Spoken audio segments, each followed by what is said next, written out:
Habang hinahanap ko kung nasan i-prepare ko.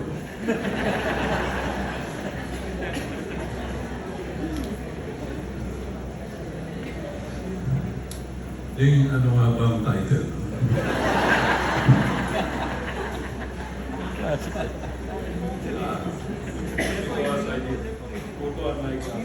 Oo. Bedan yan.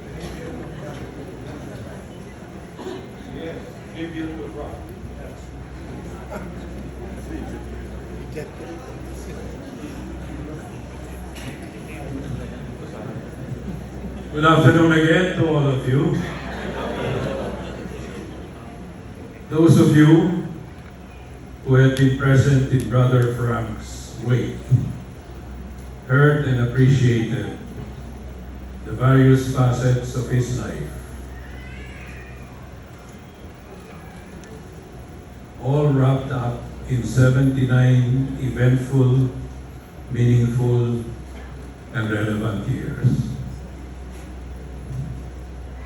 Like a tapestry of different threads woven together, the overall product is an integrated masterpiece of art, blazing the canvas with different hues and colors. The tributes we heard remind me of the titular character of the medieval morality play entitled Every Man. This play, Every Man, explores the themes of mortality, the fleeting nature of earthly possessions, and the importance of living a life of good deeds dedicated to the service of others in order to achieve salvation. In more ways than one, brothers and sisters, Frank was not only the epitome of every man. He went beyond the contemporaneous. He went beyond the ubiquitous. He was a prophet who inspired shared visions and led all of us to experience them. We all discovered that what he shared were not only exciting possibilities, but real life situations that we should also encounter, feel, but we should also change, because he felt the coming of the end times could be here and now, and time could be running out. He said we should pursue mission and evangelization beyond the pews of the parish church and the choir of the parish church, and reach out for the lost crowd, the peripheries, ang laylayan ng lipunan. He felt we should reach out more to the lost sheep whose growing numbers are out of pasture and ought to be brought back home. Such is the timely legacy he left, particularly with LCSC. As a modern-day prophet, he challenged the process and fought hard to preserve authentic Catholic truths, doctrines, and structures. He was quick to defend the sacredness of life, the sanctity of marriage, and the unity of the family. When it had to come to crossing swords with the magisterium that came out with indecent haste to tease the fringes of doctrine and faith in such topics like same-sex marriage, blessing same-sex unions, questioning the existence of hell, access to communion for divorced and remarried couples, opening Vatican halls to pagan rituals, and undue focus on climate change and the environment, among others. Frank openly defended conservative views, and he was even forced to have a pen name coming from the hermit of Antipolo, if you remember. He nevertheless was the modern day prophet. He was not only every man, perhaps, like the latest portrayal of Superman. The inevitable defense of life and limb which Superman did, despite the isolation and hatred from the public brought about by Luthor's machinations. Frank was consistent to the end, defending his cause on what I jokingly referred whenever I see him, o nandiyan ka na naman sa Pope Watch, ruminations mo and postings. But after Amoris Laetitia, many felt stunned and betrayed. I felt betrayed as well. And at that point, Frank's consistent opposition to the direction of the papacy was reaffirmed by a lot of Catholics. Brother Frank modeled the way. He walked the talk openly and guided by his personal values. Although born to wealth, he shunned worldly attachments, attending prayer meetings in his signature faded and worn out brown suede moccasin shoes and jeans. He did not have to use a cell phone all his life. And a legend on generosity for all those who sought his assistance. In all masses I attended with him, he received the Eucharist on his knees and through the tongue. He drove his miniature Suzuki sedan with all its dents, bruises, and scratches, and shunned traffic conventions. He was ready to bend rules only on one area. He was one hell of a driver. I only rode with him once. Never again. In our more than 38 or 40 years of knowing each other. If Pope Francis teased the fringes of doctrine, ito medyo maganda to. Frank in turn loved to tease the edges of adventure. He hung on dear life thanks to the strong stance of his swimming trunks while being slammed by the mighty waves in Vanuatu in the mid-Pacific. Vanuatu is a country in the mid-Pacific. In one of our missions in the farthest town of Oriental Mindoro, I think it was named Bulalakaw, he and I went on a trek in search of a famed hidden waterfall that served as an entry point to a rainforest. And to reach our destination, we huffed and puffed for close to an hour and reached the cave which served as an entry point to the falls. Little did we know, this dark cave was nestled on a hill. And we were at its summit, nasa dulo kami, with water flowing downwards towards the waterfall. And the only way we can reach it was to slide down that precipitous mound and land with a big splash on a flowing stream, the depths of which we didn't know. And all that Frank had to do was to ask me, ready ka na ba? And before I could answer yes, he jumped, all clothes with backpacks on, we slid downwards and took the plunge. Nesty plunge. And we, actually Frank went ahead and I just followed to see if it was safe. We both swallowed volumes of water, but our rewards were there to behold. The majestic waterfall and the beautiful rainforest. A few minutes later, tinawag kami sa Batangas Port. at aalis na raw yung ferry. So all wet and wild, we barely made it to the ferry which was about to leave. There are more tales to tell where we both mixed mission and adventure. Starting the American mission in the Northwest,